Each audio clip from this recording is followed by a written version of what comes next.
அடிமோனைனா எப்படி பாப்பீங்க?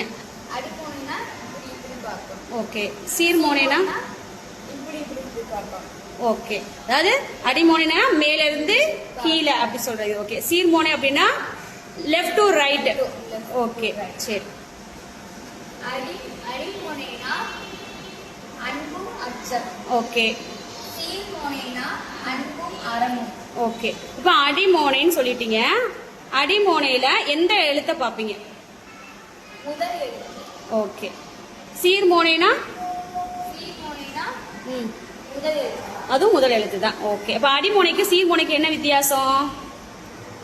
அடிமோனைக்குனா கீழே பார்த்துட்டு. ஓகே. முதல் லைன்ல முதல் எழுத்தை பாப்பீங்க, ரெண்டாவது லைன்ல ரெண்டாவது எழுத்தை, சாரி ரெண்டாவது லைன்ல முதல் எழுத்தை பாப்பீங்க. இப்ப சீர்மோனை அப்படின்னா முதல் லைன்லயே அடுத்தடுத்த வார்த்தையே முதல் எழுத்துல இருக்கான்னு பாப்பீங்க.